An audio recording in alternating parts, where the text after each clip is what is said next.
जी नमस्कार, RKS 24 news के YouTube channel पर आप सभी देशवासियों का स्वागत है। हमारे बीच में रामकृष्ण पन्निका जी हैं और हमें ही फ़ोन करके बुलाया है कि आज आपसे कुछ बातचीत करनी है, कुछ ख़ास चीज़ों पर। तो पहले तो रामकृष्ण पन्निका जी, आपका हमारे चैनल में स्वागत है। आरकेएस 24 आप आए हमारे यहाँ, बहुत-बहुत आपका धन्यवाद।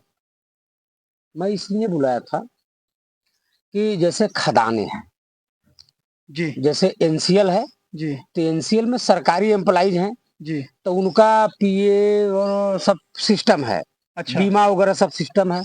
मुझे एक बात आया, मैं आ रहा था रेणुकूट से, जी, तो डाला, बीच में डाला पड़ता है जी। और तमाम ऐसे जैसे जहाँ भी काम है, जहाँ खनन क्षेत्र का। खनन क्षेत्र है, चाहे सुकृत ले लीजिए, जी, चाहे आप डाला ले लीजिए, चाहे जहाँ भी हो, खदान क्षेत्र में जो लेबर काम करते हैं, लेबर कौन काम करता होगा? गरीब घर का है। कोई बड़ा आदमी तो होगा नहीं। जी नहीं।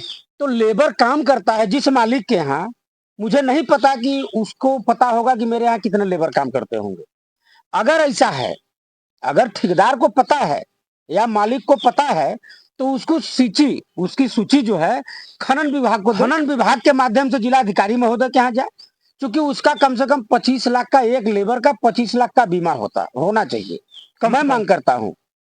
और मरने के बाद जिस कंपनी में वो काम करता है, कम से कम उसको कम से कम 1 करोड़ रुपया मुआवजा मिलना चाहिए। चाहे बीमा के माध्यम से हो, चाहे खुद मालिक जिसके यहाँ काम करता हो। तो लेबरों की अच्छा स्थिति ये है कि बहुत लेबर मर जाते हैं खदान में। खदानों में। तो मालूम है, बताते नहीं हैं लोग, इसलिए कि मुआवजा देना पड़ेगा। अरे लेबर है, पढ़ा लिखा नहीं है, कम से कम उसके सर पर एक टोपी दे दो, सेफ्टी बेल्ट दे दो, एक जूता दे दो, जिससे कि कुछ राहत मिल सके। लेकिन ऐसा करते नहीं। किसी खदान में आप चले जाइए, आप गए हैं खदान में कि नहीं?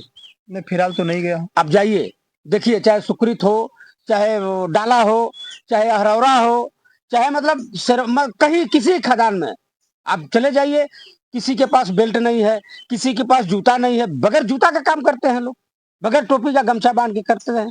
तो गरीब है ना।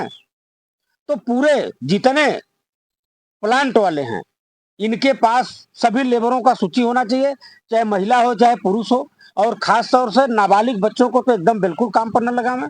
और सरकार से मेरा निवेदन है कि जो पढ़ने वाले हैं उनको सही शिक्षा देना। नाबालिग पर मुझे एक बात याद आ गया यार, नेताजी, कि हमने कई बच्चों को देखा जिनके माँ-बाप भी इस दुनिया में नहीं है, उनका कोई सहारा नहीं है। अगर वो काम नहीं करेंगे, तो फिर या फिर वो काम पे कोई नहीं रखेगा, नाबालिग हैं, तो उनको काम या फिर भोजन कौन देगा? पढ़ाई-लिखाई की व्यवस्था कौन करेगा उनके बिल्कुल लिए? सही कह रहे हैं, चूंकि उनकी समस्या है। भाई काम नहीं करेंगे तो करेंगे क्या, खाएंगे कैसे? ठीक। लेकिन इसीलिए सरकार चुनी जाए। सरकार के पास पता है कि कितने अनाथ बच्चे हैं। वीडियो देखने वाले सभी दर्शक और भाइयों से, ठेकेदारों से मैं निवेदन करता हूँ कि जैसे श्रीमान नेताजी अभी प्रश्न किया, हमसे सवाल उठाया, खदानों में नहीं जाते हैं या फिर उन लेबरों के तकलीफ को नहीं दिखाते हैं।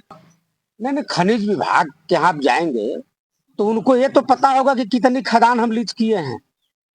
लेकिन उस खदान में कितने लेबर काम करते हैं, खनिज अधिकारी को पता होगा क्या?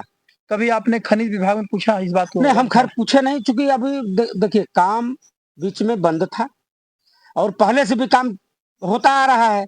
दिमाग में आया, हमको दिमाग में आया तो हम सोचे कि आपसे इस पर चर्चा कर लें। होना चाहिए। बीमा कंपनी भी क्या करती, लूटती है। जैसे किसानों को ले लीजिए, किसानों से बीमा होता है, किसानों का जब भी केसीसी बनता है तो बीमा करती है कंपनी। लेकिन होता क्या है, जैसे मान लीजिए हम मर गए, हमारी केसीसी बना, हमारा बीमा हुआ, हम मर गए तो मेरे बच्चों से वसूला जाएगा। कहाँ गई वो बीमा कंपनी? जबकि ये गलत है। गलत है कि नहीं? कंपनी को देना चाहिए, और बीमा कंपनी को देना चाहिए। मैं श्रीमान नेताजी का मैं सम्मान करता हूँ कि इन्होंने गरीबों के पक्ष में आवाज उठाया और ठेकेदारों से, अन्य काम करने वाले लोगों से मैं निवेदन करता हूँ कि आप जो है मजदूरों को, काम करने वाले श्रमिकों को भाई एक सुझाव, दें। एक सुझाव, क्योंकि अगर आप भी जैसे ठेकेदार भी हैं, अगर तो गरीबों के अपने को बताएंगे कि हम गरीबों के शुभचिंतक हैं। तो आप अगर शुभचिंतक है तो ऐसा करिए ना। क्या जा रहा है आपका, क्या चला जाएगा बताइए? आप करिए और सूची दीजिए। और आपने गरीबों के पक्ष में, मजदूरों के पक्ष में आवाज उठाया है, इसके लिए हमारा चैनल आपका बहुत बहुत धन्यवाद करता है।